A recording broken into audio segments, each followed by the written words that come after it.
Relative का ऐसा होता था कि जब मेरा सिलेक्शन जिस साल नहीं होता था तो उनको कहीं ना कहीं से आइडिया लग जाता था कि इसका सिलेक्शन नहीं हो रहा है इस बारी, क्योंकि रिजल्ट और जो स्कोर गिनने के बीच में 1 महीने का गैप होता है, तो रिलेटिव्स को पता चल ही जाता है। तो ज़बरदस्ती के फ़ोन करते थे कि हमारे जैसे बिहार वाली मैथिली लैंग्वेज में बउआ के कितने स्कोर भले, मतलब बच्चे का कितना स्कोर हुआ, तो ऐसे करके थोड़ा टोंट वाली लैंग्वेज में ही होता था। तो पापा बोलते थे कम रह गए, इतना हुआ, सिलेक्शन नहीं हो पाएगा इसमें, इस बार किसी का नहीं आया था। तो मेरे को पता चला कि जो ये आयुर्वेद और ये सारे जो कोर्सेज होते हैं यहाँ पे भी एडमिशन लिया जा सकता है। तो 546 के ऊपर जो है मेरे को यहाँ पे करोल बाग में आयुर्वेद यूनानी तिबिया कॉलेज है। अच्छा। वहाँ पे मैंने अप्लाई करा, मेरे को फर्स्ट राउंड के अंदर वहाँ पे सीट मिल गई। वहाँ पे मेरे को ऐसे लोग मिले, I think they are the best people of my life. ऐसे हमने ऐसे ग्रुप बनाया था कि हम लोग जो है यहाँ पे अपनी मर्ज़ी से तो आए नहीं है, कोई भी नहीं आया वहाँ पे अपनी मर्ज़ी से, क्योंकि आयुर्वेद के कोर्स के अंदर सारे लोग ऐसे ही होते हैं जिनका MBBS में सिलेक्शन नहीं होता, वो उधर आते हैं। राइट। तो कुछ लोग होते हैं कि वो उससे समझौता कर लेते हैं कि ठीक है अब हम इसी फील्ड में आगे बढ़ेंगे, एंड कुछ ऐसे बच्चे होते हैं नहीं हमें दोबारा से देना है। तो मैं उन्हीं बच्चों में था, मैंने अपने ऐसे 4-5 लोगों को ढूंढ लिया। अच्छा। तो हमारा एक ग्रुप बना, उसको हमने भाईचारा नाम दिया कि हमें जो है मेडिकल कॉलेज में जाना है। फिर हमने अपना ड्रीम कॉलेज सेट करा कि हमारा ड्रीम कॉलेज कौन सा है। हाँ। स्टार्टिंग से VMMC था।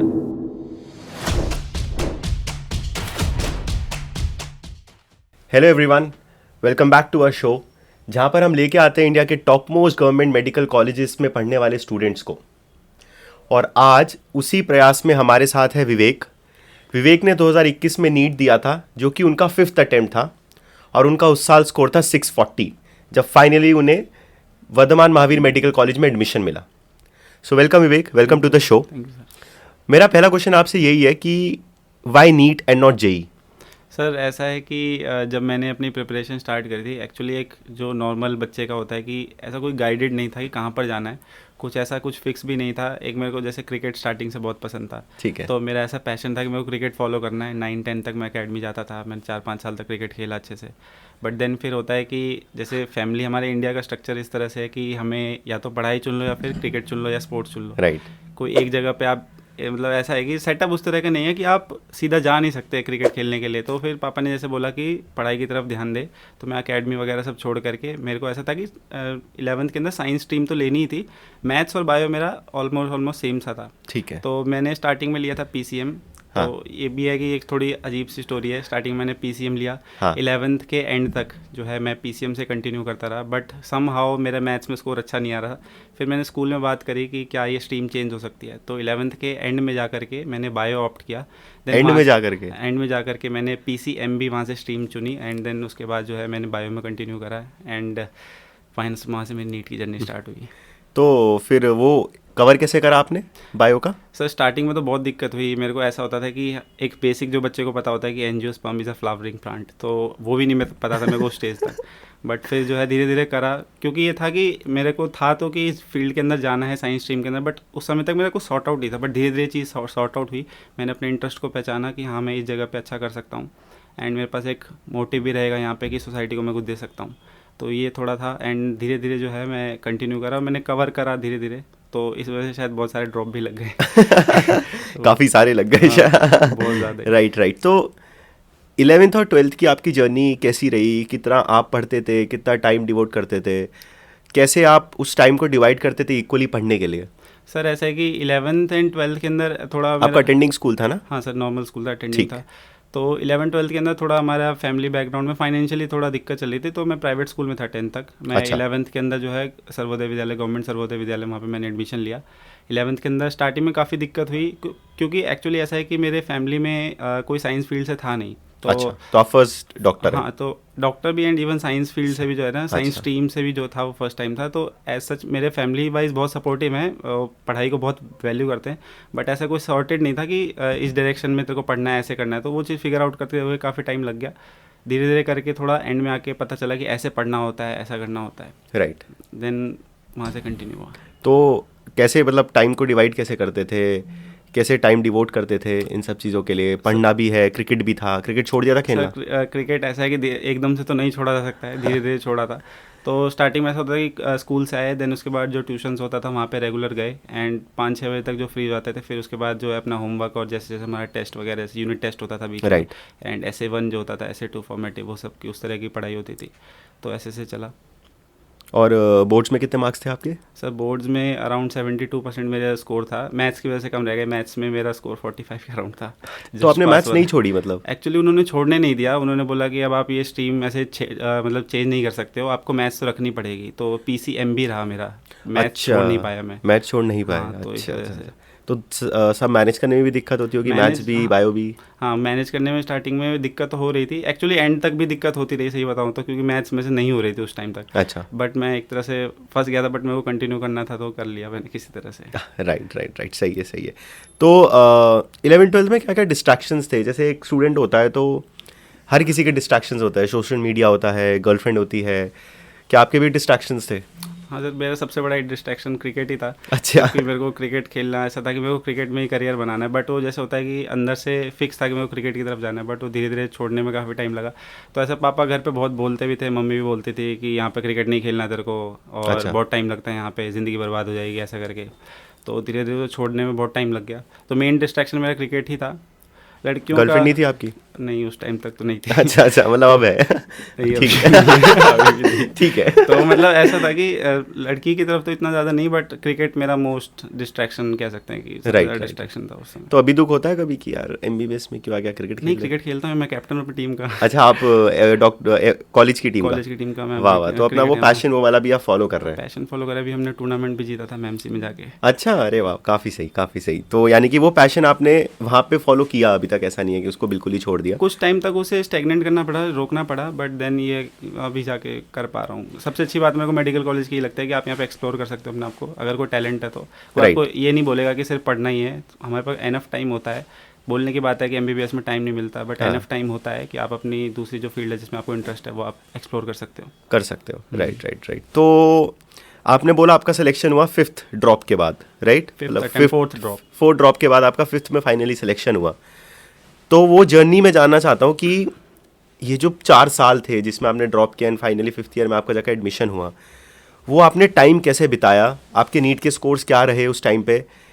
एंड क्या ऐसा फेज था जब आपने गिव अप करने की सोच ली थी? मतलब 5 साल एक बहुत लंबा टाइम है, तो वो पूरा अगर आप एक बार जर्नी बताएं कि कैसे कैसे बिताया। पहला नीट का स्कोर क्या था आपका? सर मेरा स्टार्टिंग मैंने करा था 271 मार्क्स से, काफ़ी लंबी स्टोरी है और बहुत इमोशनल टाइप का स्टोरी है। हाँ, बताइए बताइए। तो स्टार्टिंग ऐसा होता है कि जैसे मैंने आपको बताया कि मैंने हाफ 11 तक तो मेरा PCM ही था, ठीक है। देन उसके बाद PCM भी मैंने लिया। तो हाँ। मेरे को 12th के स्टार्टिंग में मेरे घर के पास एक भैया थे, उन्होंने एक सजेस्ट करा कि तू कोचिंग ज्वाइन कर, नीट के अंदर सिलेक्शन के लिए तेरे को कोचिंग की ज़रूरत पड़ेगी। तो मैंने कोचिंग ज्वाइन करी, यहाँ पे दिल्ली के अंदर ही टारगेट PMT है इंस्टीट्यूट, वहाँ पे मैंने जनकपुरी के अंदर कोचिंग ज्वाइन करी थी। उनका ऐसा था कि 12th के साथ साथ जो सिलेबस है वही चल रहा होता, TT बैच था उनका। ठीक है। तो 12th का वो पढ़ाते थे, 11th का मेरे को खुद से कवर करना था। तो हाँ। मतलब कि ऐसा था, स्टार्टिंग में तो ऑब्वियसली दिक्कत आनी ही थी, क्योंकि मेरा बेसिक पीछे का कुछ कवर नहीं है, आगे का बस मैं करे जा रहा हूँ बस एक कॉम्पिटिटिव स्टेट में, और वैसे ही नीट के अंदर बहुत कंपटीशन उस टाइम पे भी काफ़ी था। तो धीरे धीरे कौन से ईयर में दिया था आपने पहला बार? मैंने 2017 में पहला अटैम्प्ट लिया था। तो अच्छा। जब मैं प्रिपरेशन कर रहा था, 1 साल की करी मैंने उस टाइम, 12th के अंदर गया, देन स्कोर मेरा उस टाइम में बहुत कोशिश कर रहा था कि मैं करूँ, बट क्योंकि स्कूल भी जाना है। स्कूल में यहाँ पे था सेक्टर 8 रोहिणी में था, तो वहाँ से मैं 2 बजे 3 बजे मेरा स्कूल ख़त्म होता था, 4 बजे यहाँ पे जनकपुरी में क्लास होती थी। तो मैं सुबह को 8 बजे निकलता और मैं रात में घर पे वापस आता था, क्योंकि बीच में टाइम होता नहीं था कि मैं घर जाऊँ, क्योंकि मेरा घर भी दूर था। तो मैंने सोचा था कि डायरेक्ट यहीं से स्कूल से मैं डायरेक्ट कोचिंग चला जाऊँगा, कोचिंग से। तो टाइम मैनेज करने में इशू हो रहे थे। अल्टीमेटली ये हुआ कि सिलेक्शन नहीं हो पाया, 271 मार्क्स आए अराउंड। रैंक इतनी थी कि मेरे को भी याद नहीं कितनी रैंक थी। तो 2017 में ये हुआ। फिर उसके बाद घर पे बात करी, सबने बोला कि मेहनत तू कर सकता है, तेरा इंटेलेक्चुअल जो ब्रेन है, मतलब वो तू डिजर्व करता है, तू जा सकता है, तू कर सकता है, तो एक और अटैम्प्ट दे। फिर मैंने उस साल बहुत अच्छे से प्रिपरेशन करी। कोचिंग लिया उस साल? कोचिंग लिया था मैंने, ड्रॉपर्स बैच ज्वाइन करा था। अच्छा। तो वहीं टारगेट PMT के अंदर ही ज्वाइन करा था। पूरे साल मेहनत करी, सब कुछ ठीक था, मेरे 500-550 के अराउंड स्कोर आ रहा था जब मैं टेस्ट में। हाँ, मॉक टेस्ट के अंदर 2019 की बात कर रहा हूँ, 2018 की बात कर रहा हूँ। अच्छा। तो 2018 के अंदर 500-550 पे आपको सिलेक्शन मिल जाता था, उस समय रैंक का इतना ज़्यादा इशू नहीं होता था। अच्छा। मेरा स्कोर भी उतना आ रहा था। नीट के अंदर क्या हुआ कि जब मैं गया 2018 वाले नीट के अंदर, तो वो जो इन्विजिलेटर होते हैं ना वहाँ पे, उन्होंने टेस्ट पेपर डिस्ट्रीब्यूट करना स्टार्ट हुआ। शायद 1 बजे से एग्ज़ाम शुरू होना था, या मेरे को याद नहीं एग्जैक्ट। हाँ। उन्होंने 10 मिनट जो है पेपर लेट दिया। तो मैं वहाँ पे कर गया पैनिक कि मेरे को यहाँ पे 10 मिनट लेट पेपर मिला है, और मेरे को अभी वो भी नेम वगैरह भरने में टाइम लग जाता है। हाँ। एंड वो सारी चीज़ें, तो मैं वहाँ पे बहुत पैनिक कर गया। करते करते मैंने पूरा पेपर सॉल्व करा, बट इन दी एंड मेरा पेपर वो अच्छा नहीं गया। हो सकता है रीज़न मेरी खुद की भी कुछ गलती रही हो, मेरा प्रिपरेशन उतना अच्छा ना हुआ हो। हाँ। बट लास्ट में मेरा स्कोर अच्छे आए थे, बट मैं नीट के अंदर उतना अच्छा नहीं कर पाया। मेरा स्कोर जो आया 371 आया। अच्छा। तो जब मैं घर पे आके एलन के आंसर की से जब मैच कर रहा था तो मेरे को यकीन नहीं हो रहा था कि ये भी गलत, ये भी गलत, ये भी गलत। और फिर उस समय थोड़ा इमोशनल हो गया। फिर पापा लोगों ने बोला कि कोई नहीं, ठीक है, तू सोच तेरे को आगे करना क्या है। मेरे घर वाले बहुत सपोर्टिव हैं। अच्छा। उन्होंने कभी ऐसा नहीं बोला कि तू ये कर, उन्होंने कभी कुछ सिर्फ फोर्स नहीं करी, तुझे जो सही लगता है वो कर। मैंने बोला कि इतनी मेहनत करी है तो इसे छोड़ना नहीं है, मेरे को एक और अटैम्प्ट लेना चाहिए। फिर उसके बाद फाइनेंशियल सिचुएशन ऐसी नहीं थी कि मैं नई कोचिंग कोई ज्वाइन कर लूँ फिर से, क्योंकि पापा ने पहले भी लोन वगैरह लेके ही दिया था। अच्छा। तो फिर उसके बाद 2019 की बात है, तो मैं घर पे ही बैठ के प्रिपरेशन करना स्टार्ट करता हूँ। मैंने एक डिस्टेंस लर्निंग प्रोग्राम का जो होता है कि सिर्फ मैं जा करके टेस्ट दूंगा, एलन का था। ठीक है। तो मैं सिर्फ ऑफलाइन टेस्ट जो है वो दे के आऊँगा, मैं वो देने जाता था। पूरा साल मैंने यही करा, मैं घर पे रहता था, वहीं से तैयारी करी, कोई ऐसा कोई कोचिंग वगैरह कुछ ज्वाइन नहीं करा, सिर्फ एक टेस्ट सीरीज़ ज्वाइन करी थी। एंड मैं वो देता गया टेस्ट में। और मेरा पिछले साल की तरह स्कोर ठीक आ रहा था, 550 के अराउंड आ रहा था। उस साल तक भी 550 के आसपास पे आपको सिलेक्शन मिल जाता था। मेरी एक सबसे बड़ी गलती इन सारे ईयर्स में ये रही है कि मैंने अपने आप को हमेशा लिमिट करा है कि अगर मेरे को 550 स्कोर चाहिए ना सिलेक्शन के लिए, मैं सोचा 560 570 ले आऊँगा, मेरा काम चल जाएगा। इस साल भी मैं वही करता गया, लास्ट ईयर भी यही करा था, इस साल भी यही करा कि 550 पे सिलेक्शन हो जाता है, मैं 570 लाने, 580 लाने, आराम से हो जाएगा, मेरे को कॉलेज ही तो चाहिए। तो उसी एम के साथ मैं करता गया। मेरा एंड में जो स्कोर आया 546 आया, एंड ऑल इंडिया रैंक थी 25,611। अच्छा। तो ऑल इंडिया कोटा में ये थी 19 में, 2019 में 25,611 आया। एंड उस रैंक पर आपको जनरल कैटेगरी में ऑल इंडिया कोटा से कोई सीट नहीं मिल सकती, क्योंकि उस टाइम शायद अराउंड 20,000 के आसपास पे एंड हो जाता था, 20 या 18 के अराउंड पे। तो अच्छा। तो काफ़ी क्लोज रह गया। बट ये हो गया था कि मैं घर पे बहुत टाइम से था, तो सब लोग जैसे आस पड़ोस में लोग जो हैं ताने वगैरह तो देते ही हैं, वो डायरेक्टली नहीं बोलते, इनडायरेक्टली बोलते हैं। गांव में भी जो था कि हमारे जैसे बिहार में जैसे बोलते हैं कि पापा के पैसे ख़राब कर रहा है, ज़मीन बेच दी, ये कर दिया, तो वो वाली चीज़ भी थी। तो ऐसे मेंटल प्रेशर था कि मैं बहुत टाइम से घर पे हूँ, मेरे को कुछ अब करना पड़ेगा। तो मैंने 2019 में सोचा कि मैं और कौन से कोर्सेज जो है एक्सप्लोर कर सकता हूँ। राइट। तो फिर मैंने पता करा कि मेरे को डेंटल के अंदर मौलाना आज़ाद के अंदर सीट मिल सकती है। अच्छा। मोपअप के अंदर मैं गया, मेरे को सीट अलॉट भी हो गई। बट फिर मेरे को वहाँ पे मैंने किसी सीनियर से बात करा, उन्होंने बोला कि डेंटल में ऐसा स्कोप नहीं है अनलेस एंटिल तुम्हारी फैमिली पहले से वेल्दी है, तुम सेटल ना हो पहले से डेंटल फील्ड के अंदर। अच्छा। तो मेरे को ऐसा कोई नॉलेज तो नहीं थी इस फील्ड के बारे में, बट जैसे जैसे मैंने रिव्यू देखा, एक जो टीचर थे वो शायद वहाँ पे पोस्ट ग्रेजुएशन कर रहे थे, उनसे मैंने बात करी थी, उन्होंने भी सेम सा ही दिया। तो मेरा ऐसा हुआ कि इतना मेरे को MBBS करनी थी, मैं करूँ भी BDS और फिर उसके बाद जा कर के कुछ हो भी ना फ्यूचर में। राइट। तो फिर मैंने सोचा और क्या कर सकता हूँ। तो मेरे को पता चला कि जो ये आयुर्वेद और ये सारे जो कोर्सेज होते हैं यहाँ पे भी एडमिशन लिया जा सकता है। तो 546 के ऊपर जो है मेरे को यहाँ पे करोल बाग में आयुर्वेद यूनानी तिबिया कॉलेज है। अच्छा। वहाँ पे मैंने अप्लाई करा, मेरे को फर्स्ट राउंड के अंदर वहाँ पे सीट मिल गई। तो मैंने सोचा कि अगर MBBS नहीं है तो यहीं पे ले लेते हैं एडमिशन एटलीस्ट, ताकि मैं बहुत टाइम से घर पे था। मेन मेरा वजह था कि मैं घर पे बहुत टाइम से था, 3 साल हो गए थे आपको। हाँ, और घर पे बैठे बैठे बिल्कुल अच्छा नहीं लगता था, बिल्कुल लोनली सा। ऐसा कोई दोस्त भी नहीं है उस समय, ऐसा कोई फ़ोन वगैरह भी नहीं होते थे। आज के टाइम पे तो हमारे पास स्मार्टफोन होते हैं, राइट। उस समय ऐसा कोई फ़ोन वगैरह भी नहीं था, तो अकेले लगता था। हाँ। तो कुछ ना कुछ ज्वाइन करना उस समय ज़रूरी हो गया था। मेंटल हेल्थ बहुत ज़्यादा ख़राब हो रखी थी। मैं तिबिया कॉलेज ज्वाइन करता हूँ एंड वहाँ से जाके थोड़ी मेरी लाइफ की चीज़ें थोड़ी बदलना स्टार्ट हो जाती है।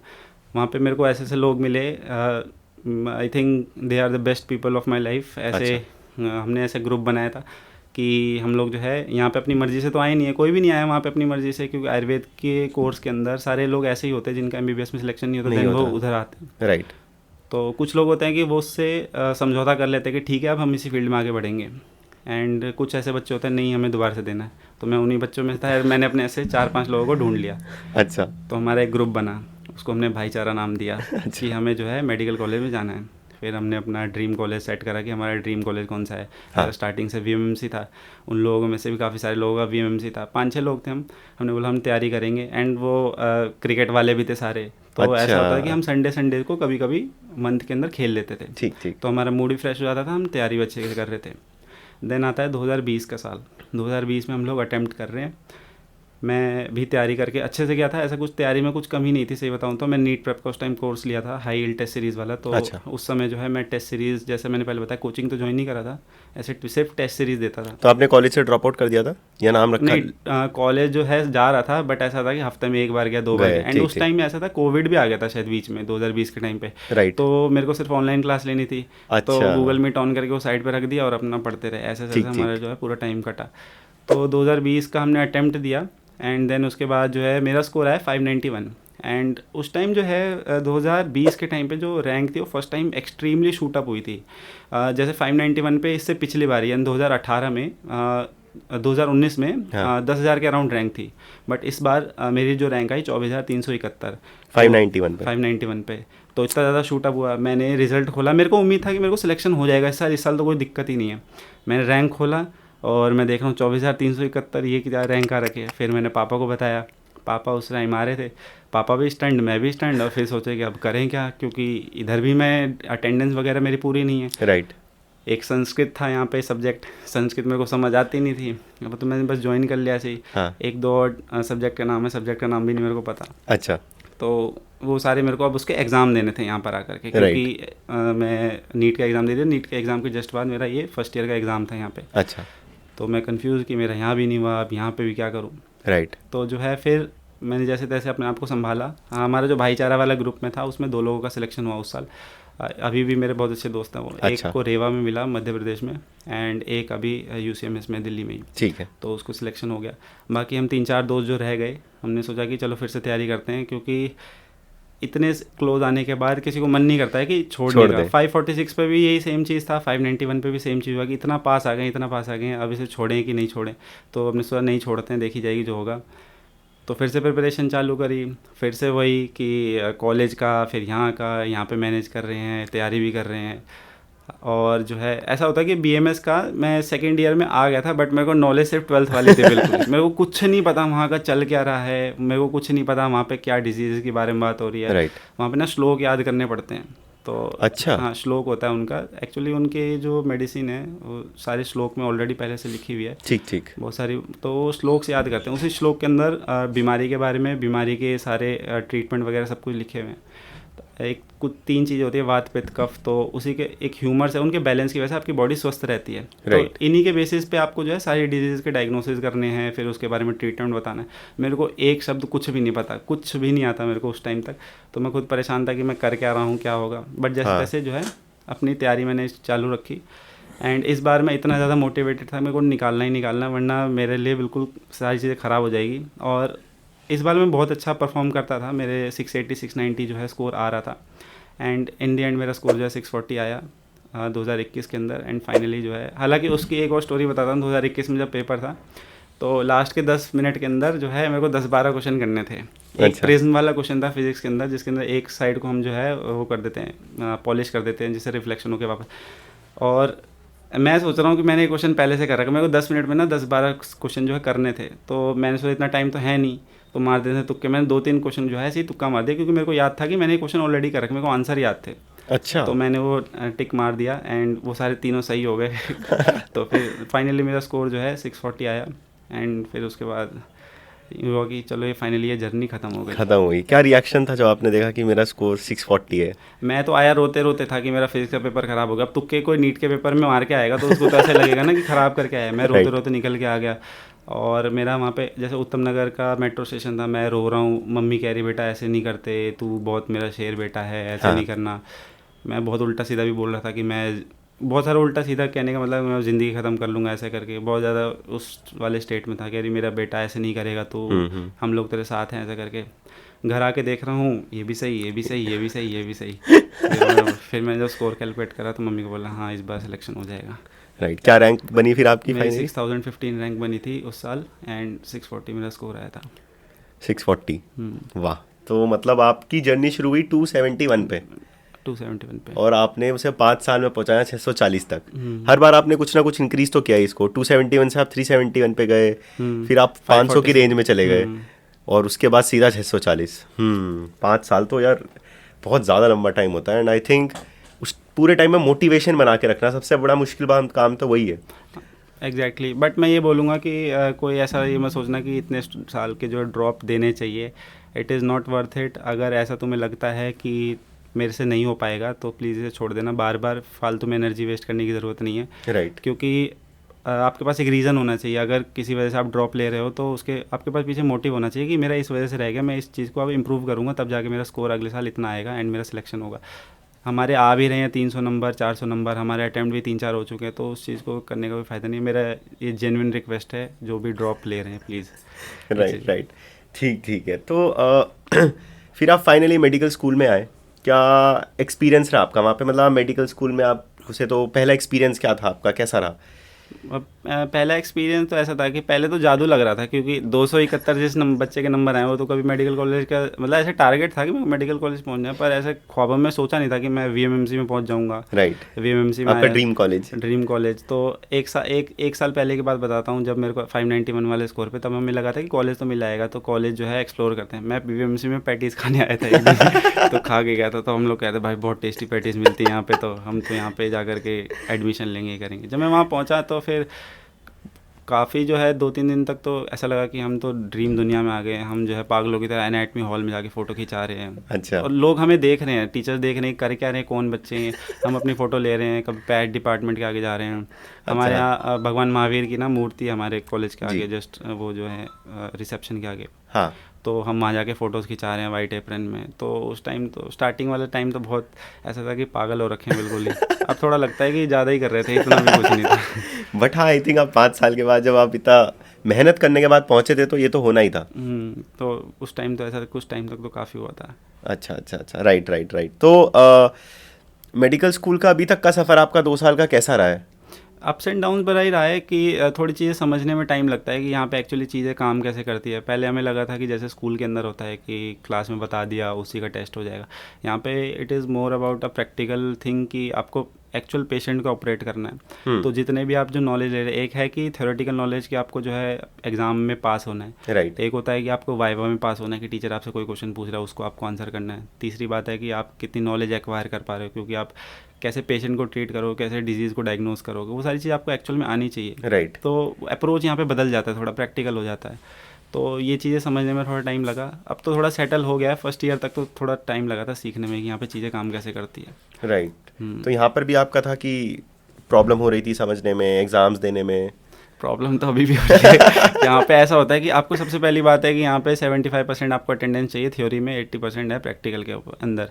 तो नो मैटर वॉट, चाहे कितना भी ठंड हो रही हो, चाहे गर्मी हो रही हो, चाहे बरसात हो रही हो, आपको 75% अटेंडेंस चाहिए। अगर नहीं होगे तो डिटेन कर देते हैं। अच्छा। डिटेन मीन्स कि आपका जो है जो मेन प्रोफेशनल एग्ज़ाम है उस टाइम आपको एग्ज़ाम नहीं दिया जाएगा, आपको सप्ली में बैठ के एग्ज़ाम देना पड़ेगा। ठीक है। तो वो कोई चाहता नहीं है कि वो उसके साथ हो, तो आपको मजबूरी में क्लास में बैठना पड़ेगा। हाँ। एंड एक बात ये सच्चाई है, हो सकता है ये चीज़ थोड़ी लोगों को बुरी लगे कि जो मोस्ट ऑफ द टीचर्स है वो आकर के सिर्फ स्लाइड्स ही पढ़ते हैं हमारे मेडिकल कॉलेज के अंदर। राइट। तो वो थोड़ा इंटरेस्टिंग नहीं होता है। तो बस वो चीज़ है, बाकी तो ये है कि अटेंडेंस पूरी करने ही जाते हैं लोग।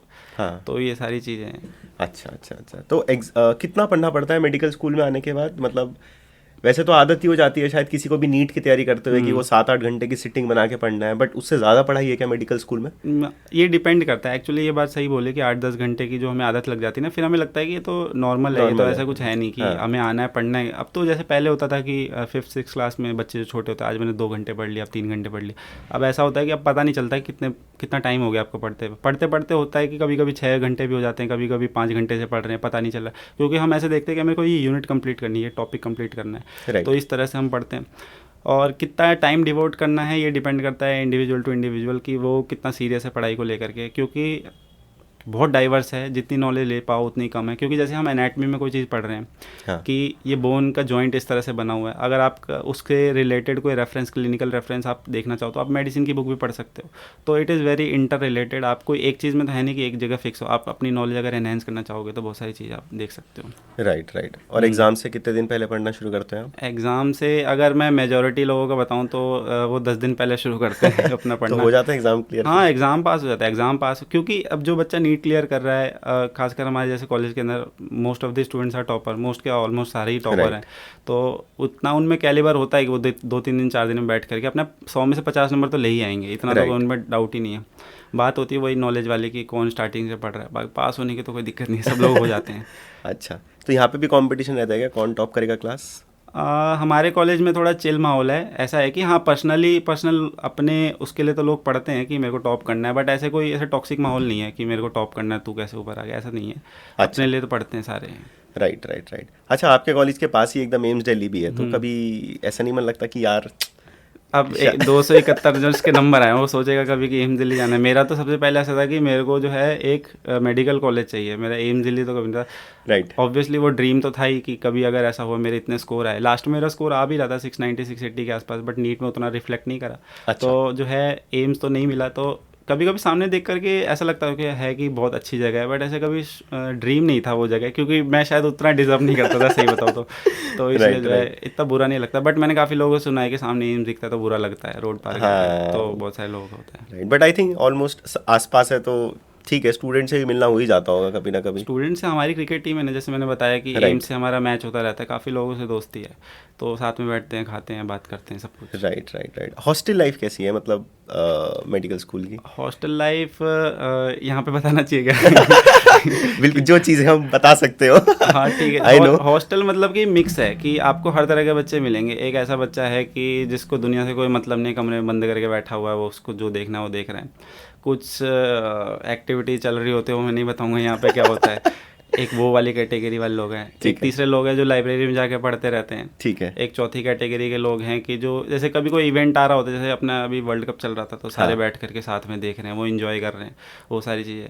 एक पांचवी कैटेगरी होते हैं जिसको अकेला रूम चाहिए होता है कि मेरे को अपनी गर्लफ्रेंड से बात करनी होती है तो वो एक वो कैटेगरी के लोग होते हैं। तो मिक्स है, डाइवर्स है। आपको जैसे इंडिया में हर तरह के स्टेट मिलते हैं, हर तरह के लोग मिलते हैं, वहाँ पे भी सारे ऐसे ही हैं। राइट राइट कि हर तरह के लोग मिल रहे हैं आपको। तो हॉस्टल लाइफ का एक्सपीरियंस कैसा रहा आपका अभी तक? हॉस्टल लाइफ का मेरे को अभी तो जैसे हॉस्टल तो मेरे को अभी जाके मिला है, तो अच्छा। हाँ, पहले दिल्ली वालों को लेट देते हैं, अब जाके जो मिला है, तो अभी तक जितना मैं एक्सप्लोर कर पाया हूँ, वही जैसे मैंने बताया कि हर तरह के बच्चे मिलते हैं। आपको डिसाइड करना है कि आपको किस कैटेगरी में जाना है, कि अगर आपको पढ़ने वाले लोग पसंद है, पढ़ने वालों के साथ रहोगे। अगर आपको थोड़े उस साइड जाना है, नशे वगैरह के साइड में जाना है, तो वो कर सकते हैं। तो it depends on the individual कि कौन क्या करता है। Right right. तो जब आप फाइनली एंटर कर जाते हो मेडिकल स्कूल में, उसके बाद अपने लिए कितना टाइम मिलता है? आपने बोला कि आप तो क्रिकेट खेलते हो, बट किसी एक्टिविटी में कोई इन्वॉल्व होना चाहे, क्या पर्सनल टाइम मिलता है इंसान को? हाँ, सफिशिएंट मिलता है। जैसे ऑब्वियसली थोड़ा हेक्टिक तो है ही कि 8 से 4 आपकी क्लासेस होती है, बट ये है कि पूरा साल भर तो किसी को पढ़ना नहीं होता। जब एग्ज़ाम आते हैं तो उससे 2-3 महीने पहले थोड़ा सीरियस होना था, बाकी जो 8-9 महीने हैं वो तो आपके खुद के ही हैं। तो 4 बजे के बाद आपको एनफ टाइम मिलता है एक्सप्लोर करने का। सैटरडे को जैसे हमारा हाफ डे होता है, संडे पूरा फ्री होता है। तो जिसकी जो हॉबी है, जैसे हमारी क्लास में बहुत सारे बच्चे जिसकी सिंगिंग बहुत अच्छी है, वो अपने सिंगिंग कर रहा है, जिसको गिटार बजाना है वो गिटार कर रहा है। हमारे कॉलेज के अंदर बहुत सारी सोसाइटी है, ड्रामा सोसाइटी है हमारा, बहुत सारे प्लेज वगैरह होते रहते हैं, इंटर कॉलेज कॉम्पिटिशन होते रहते हैं। तो आपके पास एनफ मौके हैं कि आप अपना जो टैलेंट है वो दिखा सकते हो। हमारे जैसे क्रिकेट बहुत एक्टिव है, तो पूरा साल जो है कुछ ना कुछ टूर्नामेंट वगैरह चल ही रहे होते हैं। आप बस जा करके अपना वहाँ पे टैलेंट शो करो, एंड लोग अप्रिशिएट भी करते हैं। Right right. तो जैसे हम अभी टूर्नामेंट जीते थे, तो हमने अपनी प्रिंसिपल मैम को बताया कि हम टूर्नामेंट जीते हैं। उन्होंने हमारे साथ फोटोज़ वगैरह खिंचाई और अपनी ट्रॉफी भी के साथ फोटो खिंचाई, तो हमें अच्छा लगा कि हाँ, अप्रिशिएशन भी मिलती है। तो वो सारी चीज़ें आपको टाइम पूरा मिलेगा, इनफ टाइम मिलता है। ऐसा है, तो ऐसा नहीं है कि आप रिस्ट्रिक्टेड हैं और पढ़ ही रहे हैं, जो आई थिंक एक वो बोला जाता है ना कि आप डॉक्टर की लाइफ हो तो यार 5 साल ये करना है, फिर वो आगे पढ़ना है, तो आप पढ़ते ही रहते हो, बट ऐसा नहीं है। उसके बीच में एग्जाम के टाइम पे होता है कि कुछ टाइम नहीं मिल रहा, बस पढ़ रहे हैं, बट इन जनरल तो टाइम मिल जाता है। एटलीस्ट यूजी में, एमबीबीएस लाइफ में तो मिल जाता है, आगे पीजी का पता नहीं, पर यूजी में तो मिल ही जाता है। Right right right. ठीक है, सही है। वो फेस्ट सीजन कैसा रहता है आप लोगों के यहाँ का? फेस्टिव सीजन बहुत बढ़िया रहता है। जैसे अभी लोहड़ी आने वाला है, तो लोहड़ी पार्टी होगी। अच्छा। है ना, दशहरा था तो दशहरा पार्टी होती है। रावण, जैसे हम लोग अपने जूनियर को बोल देते हैं कि तुम पार्टी ऑर्गेनाइज करोगे। हम जो अपने फर्स्ट ईयर में थे, हमने ऑर्गेनाइज करी थी। वो लोग फंड कलेक्ट कर रहे हैं, सबसे जाके मिल रहे हैं, आपको आना है, टीचर्स को भी इन्वाइट कर रहे हैं, रावण बना रहे हैं, फिर वो जला रहे हैं, एंड देन पार्टी हो रही है, डीजे बुलवाया है। तो फेस्टिवल तो बहुत अच्छे से सेलिब्रेट होते हैं। बाकी डिपेंड करता है कि हर कॉलेज का कैसे कैसे सोसाइटीज़ वगैरह है, जैसे और बाकी कॉलेजेस के अंदर कुछ चीज़ें बहुत बड़े लेवल पे होती है, कुछ चीज़ें हमारे बड़े लेवल पे होती है। तो इट डिपेंड्स कि कौन कैसा ऑर्गेनाइज कर रहा है। बाकी बहुत इन्जॉय होता है, ऐसा नहीं है कि मज़े आते हैं राइट काफ़ी। Right right. फेस्ट सीजन भी तो होता होगा ना आपका, कितने दिन का फेस्ट फेस्ट होता तो हमारे जैसे निर्वाणा होता है हमारा, 4-5 दिन का होता है हमारा। हम उसके अंदर जैसे हमारे जैसे 19 बैच ने अभी ऑर्गेनाइज कराया था, तो उसमें हम स्टार्स वगैरह बुलाते हैं। है? अच्छा। एंड 3 दिन का फेस्ट होता है, तो कभी कोई कॉमेडियन आ रहा है, कोई स्टार आ रहा है, कभी डीजे नाइट हो रही है, तो सारी चीज़ें हैं। एंड बाकी जो है स्टॉल्स वगैरह लगते हैं, बहुत अच्छा माहौल होता है। बहुत सारे कॉम्पिटिशन्स होते हैं कॉलेज में, दूसरे कॉलेज वाले लोग आते हैं, कॉम्पीट करते हैं बहुत सारे स्पोर्ट्स के अंदर, जैसे क्रिकेट भी होता है, राइट टेबल टेनिस वगैरह सब कुछ होता है, पेंटिंग होता है, बहुत सारी चीज़ होती हैं। Right right right. तो आई थिंक एक होलिस्टिक डेवलपमेंट के लिए ना, चाइल्ड के जो भी बच्चा है उसके लिए काफ़ी सारी एक्टिविटीज़ हैं, आप अपने आप को और भी चीज़ों में एक्सप्लोर कर सकते हो। बहुत सारी एक्टिविटीज़ हैं। Right right right. अच्छा अच्छा, हमेशा दिमाग में क्वेश्चन ये होता है कि एक डॉक्टर कमाना कब शुरू करता है और वो साइकिल भरता कैसे है, मतलब क्योंकि आप एमबीबीएस कर रहे हो, एमडी कर रहे हो, उसके बाद शायद सुपर स्पेशलिटी भी करो, लेकिन वो एक बहुत लंबी साइकिल होगी कि 7-8 साल तक क्या आप पढ़ ही रहे हो या इस पीरियड में आप कमाते भी हो, तो एक डॉक्टर कितना अर्न कर लेता है आपके अकॉर्डिंग? अभी जैसे हमारे इंटर्नशिप के अंदर जो है फाइनल ईयर के बाद हमारी 1 साल की इंटर्नशिप होती है, तो हमें हमारे एसोसिएटेड हॉस्पिटल के अंदर सर्व करना होता है, तो उसके अंदर हमारी मंथली जो सैलरी हमें मिलती है, इंटर्नशिप ही है वो एक तरह से, तो 28,000 के अराउंड हमें अभी की करेंटली मिलती है। एंड उसके बाद जब आप पीजी के अंदर आपका सिलेक्शन हो जाता है, नीट पीजी एग्ज़ाम या फिर INICET कोई देता है तो, एंड देन आप पोस्ट ग्रेजुएशन कोई कोर्स ज्वाइन करते हो, तो हमारे जैसे सेंट्रल गवर्नमेंट के अंदर जो सैलरीज मिलती है वो अराउंड 1.3 लाख के अराउंड है। अच्छा। तो वो पीजी के अंदर वो हमारी 3 साल होती है। देन उसके बाद आप सुपर स्पेशलिटी वाले कोर्सेज़ की तरफ जा सकते हो, फिर उनकी भी इसी के अराउंड होती है। देन आपकी इच्छा है कि आप किसी हॉस्पिटल में सर्व करना चाहते हो, अपना क्लिनिक खोलना चाहते हो। अपना क्लिनिक तो खैर एमबीबीएस के बाद भी खोल सकते हैं, but because of the competition and all, तो लोग कहते हैं कि मेरे को अभी सुपर स्पेशलाइजेशन करनी है, तो वहाँ पे जाकर हम फिर अपना जो है सेटअप करेंगे।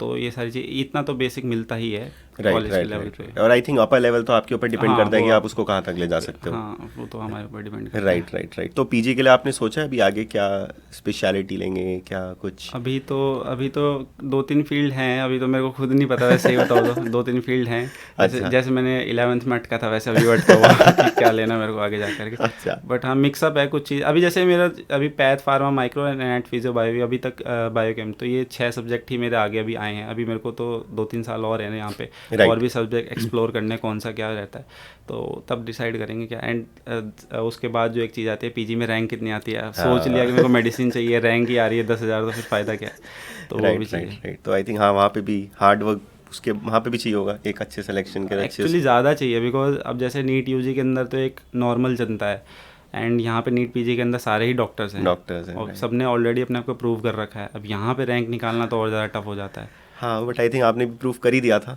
कि आज अभी आपका स्कोर हाँ, आया जो था। जो पढ़ता है, जिसके अंदर है डेडिकेशन, वो तो निकालेगा ही। होपफुली आ जाए मेरे अंदर भी। राइट। तो आपका अभी तक का कॉलेज का सबसे मेमोरेबल मोमेंट क्या है? सबसे मेमोरेबल मोमेंट अभी तक, एक तो पहला दिन जो मैं आया था एंटर करके, एंड मैंने अपने वाइट कोट अपना बनवाया था। अच्छा। वो ऐसे एक्चुअली वो ड्रीम कम ट्रू से भी ज़्यादा था मेरे लिए कि ऐसा दिन आ गया, मैं वीएमसी के अंदर एंटर हो गया। एक वो जो नेम बैच बनता है आपका, विवेक कुमार एमबीबीएस 2021 बैच, अच्छा। मैंने यहाँ पे करके लगाया था, फ़ोटोज़ वगैरह ली थी, तो वो मेरा सबसे ज़्यादा मेमोरेबल दिन था। उससे ज़्यादा तो अभी, उससे ज़्यादा मेमोरेबल तो शायद अभी तक तो कुछ नहीं हुआ है। शायद अच्छा। अगर मैं पढ़ाई में बहुत अच्छा करने लगा हूँ, गोल्ड मेडल वगैरह ले आऊँ, तो हो सकता है मैं अपने आप को बोलूँ कि हाँ ये बहुत मेमोरेबल दिन था। राइट राइट बट राइट ऐसा अभी तक तो, उससे ज़्यादा अभी तक तो कुछ नहीं हुआ है। राइट। अच्छा, ठीक है। तो गर्लफ्रेंड बनाई आपने यहाँ आने के बाद? नहीं ठीक है, ऐसे- मिल गया आंसर। ठीक है, मैं समझ गया।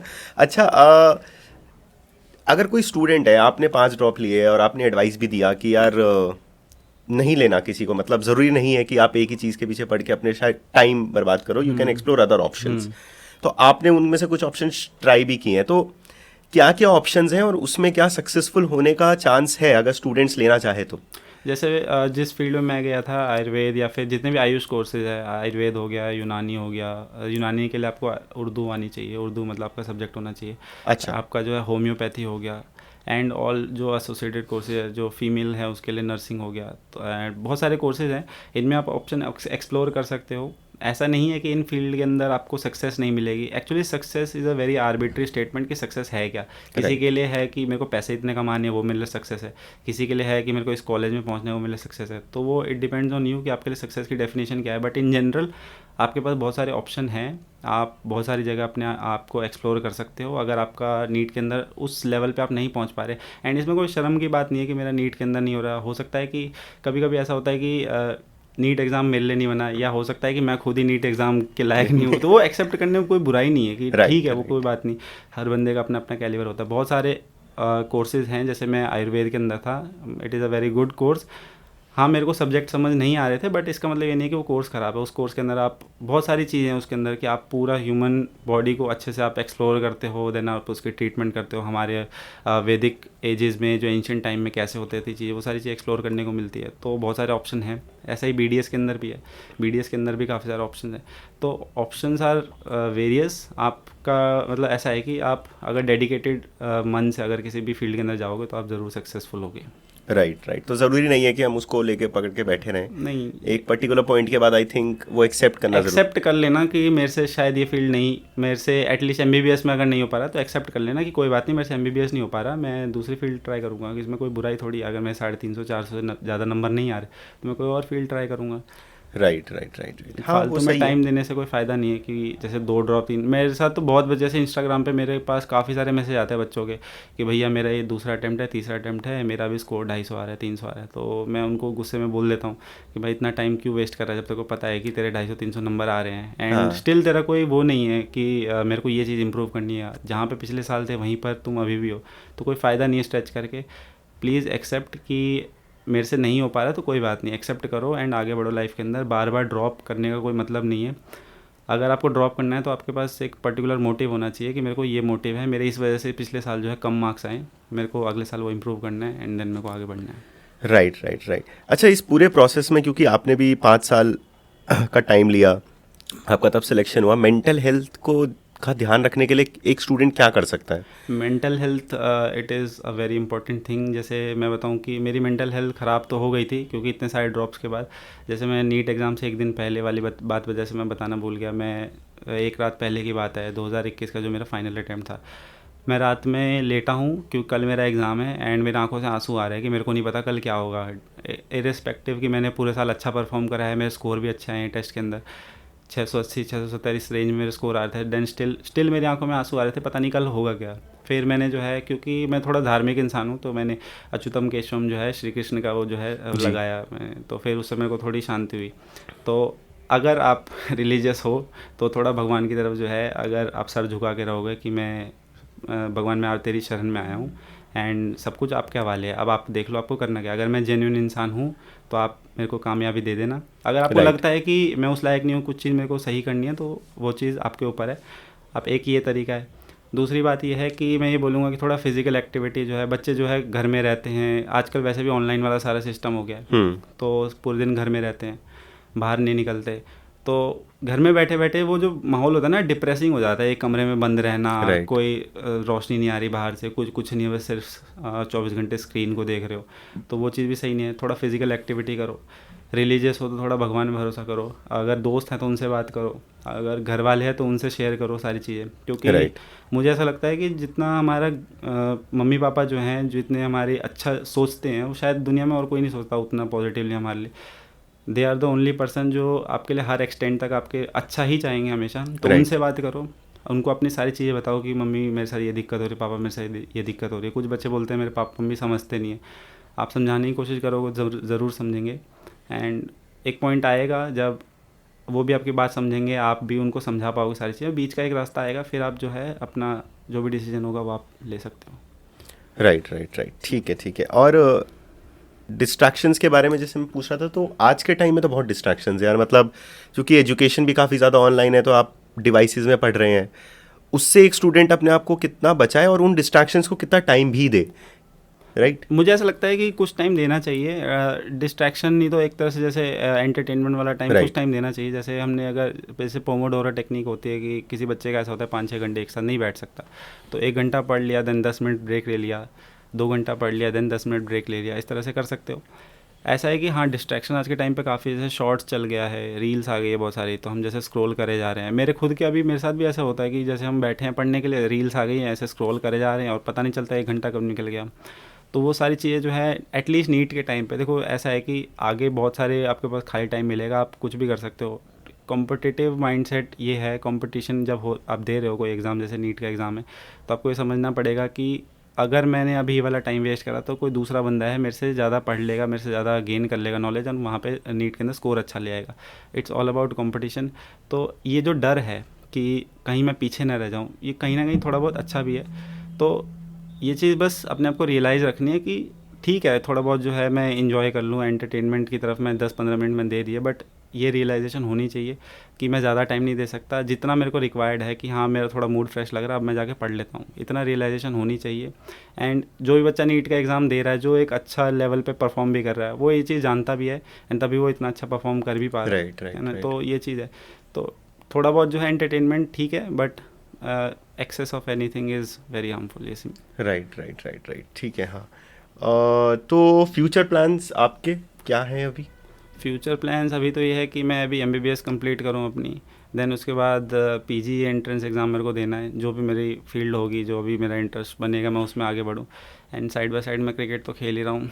अच्छा। तो मेरे को ज़्यादा चांसेस तो लगते नहीं कि यहाँ से कोई चीज़ आगे बढ़ सकती है, बट जस्ट इन केस एक जगह मिलेगी तो मैं क्रिकेट में भी आगे कुछ करना चाहूँगा। तो वर्ल्ड कप फाइनल देखा था आपने? वर्ल्ड कप फाइनल देखा था और दिल टूट गया था बहुत ज़्यादा। तो उससे आप उभर पाए अभी तक? नहीं, बिल्कुल नहीं उभर पाया। क्रिकेट देखना शुरू किया उसके बाद या नहीं? देखते हैं, जैसे ऐसे बोलते हैं हम ना कि मैं देखूंगा नहीं देखूंगा, पर देख सब कुछ रहा। अभी भी इंडिया का मैच आ रहा है, अभी देख के आए स्कोर तो आउट हो गया, तो वो हाँ, सारी चीज़ें तो है, रोक नहीं पाते। नहीं रोक। बट आई थिंक स्पोर्ट्स सिखाता भी है ये कि लाइफ में अप्स एंड डाउन्स। स्पोर्ट्स तो मेरे हिसाब से ऐसा है कि आपको वो एवरीथिंग, हर चीज़ वो सिखा देगा कि आपको लोगों के साथ बिहेव कैसे करना है, आपको कैसे सिचुएशन हैंडल करनी चाहिए। अब जैसे मैं अगर क्रिकेटिंग सेंस में मैं बोलूँ, मैं 2 डाउन बैटिंग करता हूँ, तो अगर 0 पे 2 विकेट आउट हो गए हैं तो मेरे को पता है ना, मेरे को कंडीशन में जा करके डिफेंड करना है, अपने सिंगल निकालने हैं, देन उसके बाद मेरे को हिटिंग करनी है। तो वही चीज़ें लाइफ के अंदर भी, कि जब सिचुएशन ख़राब हो तो आपको अकॉर्डिंगली वो सारी चीज़ें मैनेज करनी है, जब आपको पास टाइम आएगा फिर आप छक्के चौके मारना आराम से। राइट, तो वही सारी चीज़ें। राइट। तो आप कैप्टन है टीम के? हाँ, अभी मैं बीएमसी यूजी टीम का कैप्टन हूँ। वाह, कैसे बने? मतलब सिलेक्शन होता है? नहीं, सिलेक्शन नहीं होता, ऐसा होता है कि आपका जैसे ट्रायल्स तो स्टार्टिंग में होते ही हैं कि जो ऑलरेडी सीनियर टीम होती है वो लोग तो देखती है आपको, फिर आपको परफॉर्म करने को मिलता है, मैचेस में बुलाया जाता है। राइट। जो एक्स्ट्रा ऑर्डिनरी परफॉर्म करते हैं फिर उनको चांसेस ज़्यादा मिलते हैं, टीम के अंदर मौका मिलता है, टूर्नामेंट खेलने को मिलता है, एंड वहाँ पे भी बहुत अच्छा परफॉर्म करोगे तो सीनियर्स की नज़र में आ जाते हो, तो उनको ऐसा लगता है कि हमारा जैसे कोई सीनियर है फाइनल ईयर में है, हो गया वो, तो वो ये बोलेगा कि मेरे पास टाइम तो है नहीं टीम आगे बढ़ाने का, मैं एक किसी सेकेंड या थर्ड ईयर वाले बंदे को ये कैप्टनसी देता हूँ, वो अपनी टीम चलाएगा आगे। तो ऐसे ये हायरार्की चलती है थोड़ी सी। अच्छा। कि अभी फाइनल ईयर में इंटर्नशिप में हो गया, वो निकल जाएंगे यहाँ से, देन वो एक कैप्टन नियुक्त करते हैं फिर उसके बाद वो टीम आगे बढ़ाते, तो अभी वो चीज़ मेरे पास है। अच्छा, वो चीज़ आपके पास है, आगे जाने के बाद आप किसी और को वो हैंड ओवर करेंगे। हाँ, बट ठीक है, काफ़ी सही यार, क्रिकेट भी खेलते हो और अच्छे कॉलेज में भी हो, काफ़ी टाइम लगा के आए भी, तो आई थिंक लाइफ में काफ़ी कुछ अभी तक सीख लिया होगा। अभी तो बहुत कुछ सीख लिया है, बहुत कुछ सीख लिया। पहले वाले इंसान को मैं खुद को देखता हूँ तो ऐसा लगता है कितना इमेच्योर था, अभी भी थोड़ा इमेच्योरिटी तो है, बट ठीक है, लाइफ की बहुत सारी समझ हो गई, लोगों की समझ हो गई है कि लोग कैसे होते हैं। जैसे बचपन में तो ऐसा होता था कि ये भी मेरा दोस्त, ये भी मेरा दोस्त, ये भी मेरा दोस्त। अब पता है कि ये मेरा दोस्त है, ये नहीं है, ये सांप है। वो सांप और दोस्त में डिफरेंस समझ आ गया, राइट? हाँ, इनोसेंट होता है तो सब लगता है कि हाँ ये तो हमारे जैसे ही है, तो कोई वो नहीं है। राइट, ठीक है। तो कुछ हमारे व्यूअर्स ने क्वेश्चंस भेजे हैं आपके लिए, जो हम चाहते हैं कि आप आंसर करें। प्रोक्रेस्टिनेट, एक व्यूअर ने पूछा है, प्रोक्रेस्टिनेट कैसे ना करें एग्जाम करते हुए के लिए? नीट एग्ज़ाम के लिए पूछ रहे हैं। प्रोक्रास्टिनेशन का ऐसा है कि जैसे कभी कभी बच्चे फंस जाते हैं कि मैं इस कॉलेज में जाना है पूरे दिन, फिर उसके सपने देखे हैं, उसका टाइम जो है पूरा दिन निकल गया, पता नहीं चलता। तो ये एक्चुअली रियल प्रॉब्लम है, इसको एक्सेप्ट करना चाहिए। मेरे हिसाब से मेरा पर्सनल एक्सपीरियंस ये है कि इसको एक्सेप्ट करो कि ठीक है, अगर कोई चीज़ रीज़न है प्रोक्रास्टिनेशन का तो उसको एक्सेप्ट करो कि मेरे को यहाँ पे जाना है। थोड़ी देर 5-10 मिनट प्रोक्रास्टिनेट कर लिया, आधा घंटा कर लिया, बट उसके बाद सेल्फ रियलाइजेशन होना चाहिए कि मेरे पास बहुत टाइम अब नहीं है, मेरे को अपना टाइम वेस्ट नहीं करना है, मेरे को बैठ करके पढ़ाई करनी है। अगर मेरा फ्री टाइम है उसके अंदर मैं ये सारी चीज़ें कर रहा हूँ तो देन इट्स ओके। अगर पढ़ाई के वक्त ये चीज़ कर रहे हो तो वो सेल्फ रियलाइजेशन होनी चाहिए, आपको खुद को पता होना चाहिए कि आप गलत कर रहे हो। सब कुछ डिपेंड करता है कि आप सोचते कैसे हो चीज़ों को। अगर आप ऐसा है कि अगर आपको पता है कि ये चीज़ गलत है एंड आप वो रियलाइज़ भी कर रहे हो तो ऑब्वियसली आप वो चीज़ नहीं करोगे, राइट? तो मेरे हिसाब से ये है कि सेल्फ रियलाइजेशन जो है सबसे ज़्यादा इंपॉर्टेंट है मेरे हिसाब से, कि आपको पता होना चाहिए क्या सही है क्या गलत है। प्रोक्रास्टिनेट करो, कोई दिक्कत नहीं है, बट एक लिमिट के अंदर ही, 5-10 मिनट, 15 मिनट हो गए, आधा घंटा हो गया, उससे ज़्यादा नहीं। Right right right right. अच्छा, मैं एक क्वेश्चन पूछना भूल गया था, रिलेटिव्स का क्या रिएक्शन था आपका जब आपके फिफ्थ ड्रॉप आया, क्योंकि पहले वो कमेंट भी कर रहे थे बट आप फाइनली गवर्नमेंट कॉलेज में पहुंचे तो। रिलेटिव का ऐसा होता था कि जब मेरा सिलेक्शन जिस साल नहीं होता था तो उनको कहीं ना कहीं से आइडिया लग जाता था कि इसका सिलेक्शन नहीं हो रहा है नहीं इस हुआ। बार ही, क्योंकि रिजल्ट और जो स्कोर गिनने के बीच में 1 महीने का गैप होता है, तो हाँ। रिलेटिव्स को पता चल ही जाता है। तो वो ज़बरदस्ती के फ़ोन करते थे कि हमारे जैसे बिहार वाली मैथिली लैंग्वेज में, बउआ के कितने स्कोर भले, अच्छा। मतलब बच्चे का कितना स्कोर हुआ, तो ऐसे करके थोड़ा टोंट वाली लैंग्वेज में ही होता था। हाँ। तो पापा बोलते थे कम रह गए, इतना हुआ, सिलेक्शन नहीं हो पाएगा इसमें। इस बार किसी का नहीं आया था इस बार किसी का नहीं आया था। जब मेरा एडमिशन वगैरह हो गया तो कुछ रिलेटिव का आया था कि बेटा पेशेंट दिखवाना है वो दिखवा दे तो ऐसे करके आया था, बट इतना वैसे नहीं आया जैसे पहले आता था। Right right right. आया भी होगा था, फिर पापा मम्मी ने मेरे को बताया नहीं। अच्छा। बट ऐसा था कि इंटेंसिटी उतनी नहीं थी जितनी उतनी पहले, नहीं थी जितनी पहले थी। हाँ, कि अपने को राइट जानना है तेरे स्कोर क्या है। Right right right. ओके, तो व्यूअर का जो एक और क्वेश्चन पूछा है कि आजकल असर्शन रीजन क्वेश्चन टाइप्स बहुत आते हैं, राइट? तो उनके लिए क्या अप्रोच रखे, कैसे? एसर्शन रीजन के लिए सबसे पहली बात आपको कंसेप्चुअल क्लियरिटी होनी चाहिए। आपने एनसीईआरटी की टेक्स्ट जो है रीड कर रखा होना चाहिए। एसर्शन रीजन में सबसे खास बात है कि मोस्ट ऑफ द 99% क्वेश्चन आपके एनसीईआरटी की लाइन ही फ्रेम कर रखी होती है। वो लोग कुछ स्टेटमेंट भी चेंज नहीं करते, लाइन उठाई और कॉपी पेस्ट कर देते हैं।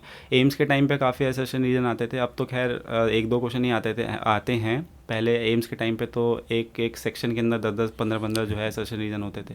तो सबसे पहली बात इसके अंदर कंसेप्चुअल क्लियरिटी होनी चाहिए, आपको चैप्टर की समझ होनी चाहिए।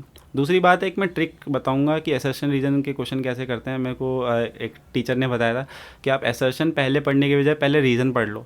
अगर आपको ऐसा लगता है कि रीज़न ही गलत है तो ऑब्वियसली 3 और 4 में से ही आंसर होगा। अगर आप एसर्शन पहले पढ़ते हो तो सारे ऑप्शन खुले होते हैं कि first and second is true, reason is correct explanation, Right. Reason is not correct explanation, third is wrong, मतलब reason is wrong, both are wrong. तो अगर पहले एसर्शन पढ़ते हो, ये ट्रिक है, इसको ऐसे Right, मत right, लेना right, कि इसी को right. फॉलो करना है। बट अगर पहले रीज़न पढ़ें और पता चल गया कि रीज़न गलत है तो 3 और 4 ऑप्शन में से आएगा। अगर रीज़न सही है तो फर्स्ट और सेकंड में से आएगा। फिर अगर रीज़न ही ठीक है तो ऑब्वियसली एसर्शन भी सही होना ही है। तो ये एक ट्रिक है, इस तरह से भी जो है क्वेश्चन को सही करे जा सकते हैं। बाकी ओवरऑल एसर्शन रीजन को सही करने का तरीका है कि आपको कंसेप्चुअल क्लियरिटी होनी चाहिए। राइट राइट राइट, ठीक है। तो अगला क्वेश्चन जो हमारे व्यूअर ने पूछा है वो यही है कि मॉक टेस्ट में मार्क्स कैसे बढ़ाएं? मॉक टेस्ट के अंदर जो है अभी भी मेरे से काफ़ी बच्चे ऐसे ही पूछते हैं कि भैया मॉक टेस्ट में इतने नंबर आ रहे हैं, स्टक हो गया हूँ एक जगह। Right. सबसे इंपॉर्टेंट, सबसे मेन चीज़ मैं बताऊंगा, एक कॉपी खरीदो, उसके अंदर टॉपिक लिखो। आज मैंने टेस्ट नंबर 1 दिया है, मेरे फिजिक्स के अंदर ये गलती हुई है, ये टॉपिक में गलती हुई है, टॉपिक लिख लो या फिर क्वेश्चन लिख लो पूरा का पूरा। आपको जब एनालिसिस, जब आपकी पेपर की ख़त्म होगी तब आपको समझ आएगा कि ये टॉपिक मेरा वीक रह गया है। इसको जा करके आप अपने जो आपने नोट्स बनाए होंगे वहाँ से चेक करो कि कहाँ पर आप लैग कर रहे थे, क्या चीज़ की कमी रहेगी, उसको जाके रिवाइज़ करो। अगर ज़्यादा ज़रूरत है तो उसकी जाके लेक्चर देख सकते हो दोबारा से उस टॉपिक का। जैसे मैं करंट इलेक्ट्रिसिटी के अंदर अगर मैं व्हीटस्टोन ब्रिज वाले क्वेश्चन जो है गलत कर रहा हूँ तो मैं जा करके वीडियो देख लूँगा। अगर मेरे को नोट से समझ नहीं आ रहा, कंसेप्ट नहीं बन रहे, तो मैं वो जा करके वीडियो देख लूँगा। देन नेक्स्ट टेस्ट में जाने से पहले उस वाले मिस्टेक नोटबुक को एक बार रिवाइज़ कर लूँगा। मैं आई एम डैम श्योर, क्योंकि ये मेरे पर्सनल एक्सपीरियंस के साथ मैं बता रहा हूँ कि आपके टेस्ट में मार्क्स बढ़ने ही वाले हैं, नो मैटर व्हाट, क्योंकि आपने अपनी गलतियों पर काम करा है। क्योंकि एक स्टेज ऐसी आती है 720 नंबर का जो पेपर दे रहे होते हैं बच्चे, जिनके स्कोर 620 630 के अबव आ रहे होते हैं, मेरे हिसाब से वो सारे बच्चे एक ही लेवल के होते हैं। राइट। वहाँ पर जाकर के उससे मिस्टेक कर देते हैं, कुछ कैलकुलेशन एरर कर दी या कोई चीज़ याद नहीं आई, तो इस वजह से उनके मार्क्स डिफ़र करते हैं। बट मोर और लेस सबका जो है एक लेवल सेम ही होता है। तो उस लेवल से इम्प्रूव करने का एक ही तरीका है कि आप अपने जो है मिस्टेक पर ध्यान दो। मिस्टेक पे अगर आप फोकस करोगे तो आप ऑब्वियसली स्कोर के जो है मार्क्स, टेस्ट के जो मार्क्स हैं वो आप बढ़ाते रहोगे। राइट राइट राइट, ठीक है। और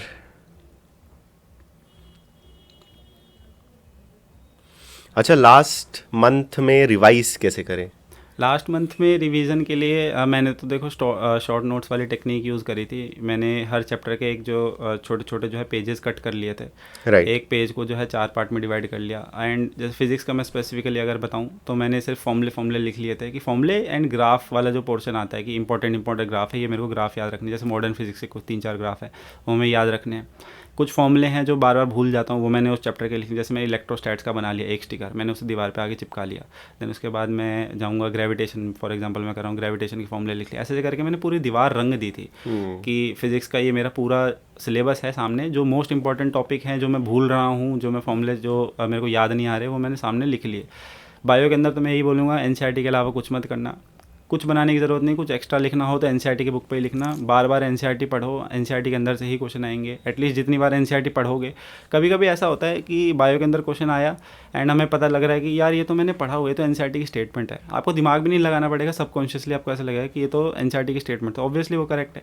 तो आप बार बार एनसीईआरटी के टेक्स्ट पढ़ोगे ना बायो के अंदर, तो आपको ये चीज़ फ़ायदा मिलेगा। तो इसलिए मैं कहूँगा कि बायो में तो एनसीईआरटी ही पढ़ना, बाकी फिजिक्स एंड केमिस्ट्री के लिए आप ये शॉर्ट नोट्स का टेक्निक जो है बना सकते हो, आप दीवार के ऊपर जो है चिपका सकते हो जो भी आपके फॉर्मूले वगैरह हैं एंड जो भी मेजर रिएक्शन है ऑर्गेनिक केमिस्ट्री के अंदर, तो वो सारी चीज़ें आप ऐसे लिख सकते हो।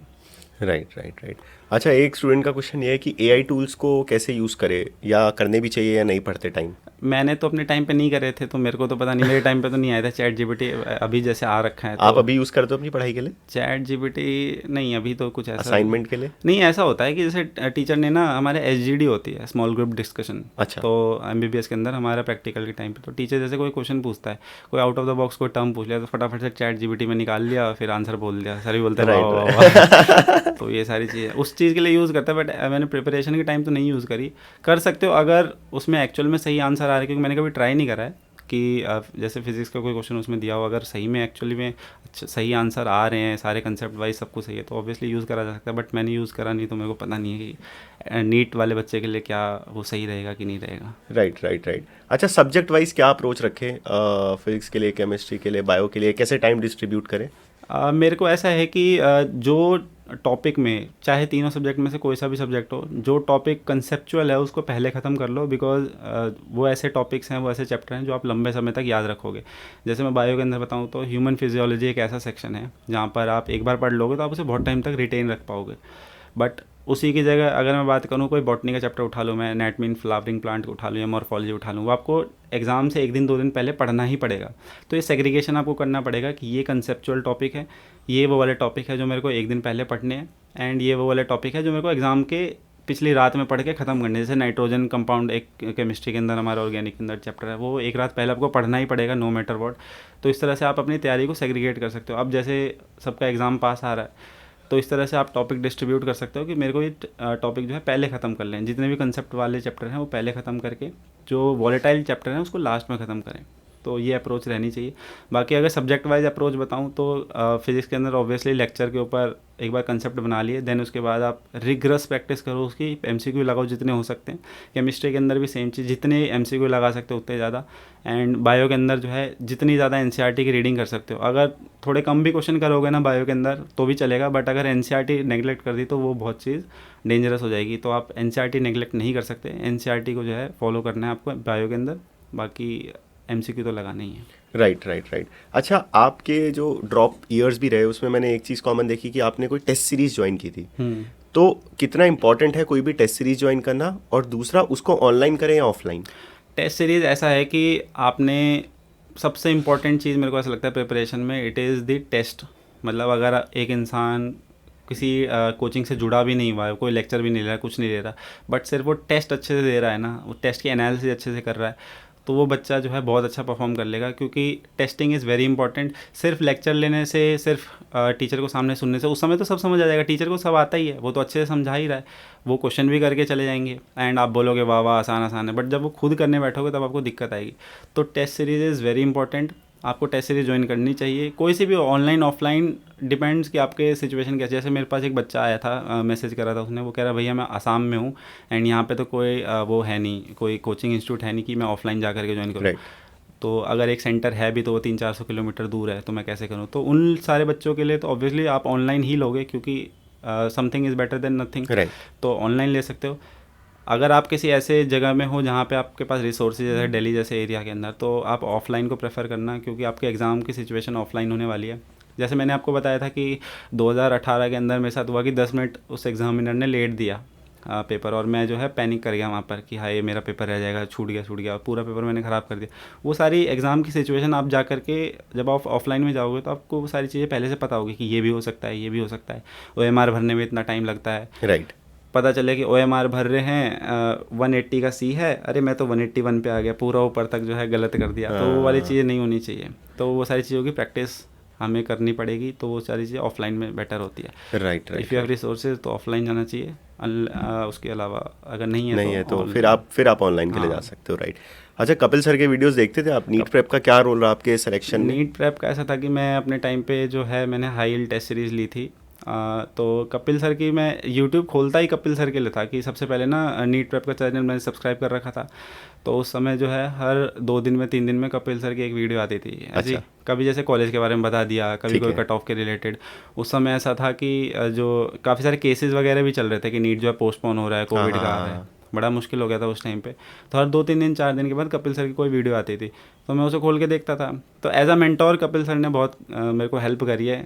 शायद पर्सनली नहीं जानते होंगे कपिल सर मेरे को, बट मेरे लिए तो बहुत एक रिस्पेक्टफुल इंसान है। राइट राइट उन्होंने एक तरह से मेंटोरशिप भी करी है अपने यूट्यूब चैनल के थ्रू। राइट। बाकी नीट प्रेप का स्टूडेंट तो मैं था ही, मैंने टेस्ट सीरीज तो ज्वाइन करी थी। एंड नीट प्रेप में भी मेरे 600 के आसपास स्कोर आ रहे थे। बन रहा था आपका हाँ, स्कोर? तो उस समय आ रहे थे। Right right right. तो लास्ट क्वेश्चन, एडवाइस जो अभी करंट नीट एस्पिरेंट्स हैं उनको आप देना चाहेंगे? मैं एडवाइस तो एज अ बड़ा भाई यही दूंगा कि ठीक है, आपने एक सपना देखा था, उसकी तरफ आप अपना सच्चे दिल से काम करते रहो। मेरा ये मानना है कि अगर आपने कोई चीज़ सच्चे दिल से मांगी है, सच्चे दिल से आप मेहनत करो, आप ऑनेस्ट हो, आप में कोई अपनी तरफ से कोई खोट नहीं है, तो ईश्वर जो है, जो कायनात है, वो आपके साथ आएगी। और आप चीज़ें देखोगे कि ये चीज़ आपको लगेगी ये पॉसिबल भी नहीं थी, बट वो आपके लिए पॉसिबल हो जाएगी। जैसे मैंने एग्ज़ाम में लास्ट में 2-3 जगह जो कह सकते हैं तुक्के मारे, बट मैंने वो पहले प्रैक्टिस कर रखी थी, तो वो चीज़ उस समय काम आ गई। तो पूरी कायनात जो आपके साथ होती है ना, वो क्वेश्चन भी मेरे सही हो गए। तो वो कायनात आपको हेल्प करेगी अगर आप ऑनेस्ट हो अपनी फील्ड्स के लिए, जो आप करना चाहते हो उस चीज़ के लिए, एंड परसिवरेंस है आपके अंदर, तो आप कामयाब ज़रूर होगे। एंड बस यही है। अच्छा, तुक्के मारने की कोई स्ट्रैटेजी है क्या? तुक्के मारने की स्ट्रैटेजी, ऐसा अंधा तुक्का तो नहीं बोलूँगा मैं। ऐसा होता है कि आप जब से 4 ऑप्शन है, आपको आपकी नॉलेज से पता चल जाता है कि यार ये 2 ऑप्शन तो नहीं हो सकते। राइट। फिजिक्स के अंदर होता है कि कुछ ऑप्शन ऐसे होते हैं जो डायमेंशन वाइज करेक्ट नहीं होते। जैसे आंसर हमने वेलोसिटी में पूछा हुआ है, बट 3 ऑप्शन तो एक्सेलरेशन वाले दे रखे हैं, मीटर पर सेकंड स्क्वायर दे रखा है, राइट। तो ऑब्वियसली एक जो बचा हुआ आंसर है वही होगा। तो इस तरह से अकॉर्डिंग टू सिचुएशन आप तुक्के लगा सकते हो, या फिर आपने कोई पहले क्वेश्चन कर रखा है, आपको उसका रिजल्ट याद है। बहुत सारे ऐसे होता है कि डिराइव्ड रिलेशन हमें उस समय याद आ जाते हैं, हम सीधा सीधा आंसर वहाँ टिक कर देते हैं कि वो सर ने ये कराया था, ये डेरिवेशन थी, ये आ रहा था, तो ऐसे टिक मार सकते हैं। ऐसे आंख बंद करके कि ABCD वो काम नहीं करेगा, वो तो फ़ायदा नहीं है कोई फायदा चीज़। नहीं है। Right right right. तो ये थे विवेक गाइस, काफ़ी इंस्पिरेशनल जर्नी है इनकी। आई थिंक 271 से लेके 640 तक का जो सफ़र था, जिन्होंने 4 साल के टाइम में पूरा किया, और काफ़ी मज़ा आया बात करके। अगर आपके कोई भी क्वेश्चंस हैं तो चाहते हैं कि विवेक आंसर करें, तो please let us know in the comment box. Like कीजिए इस वीडियो को, सब्सक्राइब कीजिए हमारे चैनल को, और हम ऐसी इंटरेस्टिंग कॉन्वर्सेशंस के साथ आते रहेंगे। Thank you for watching.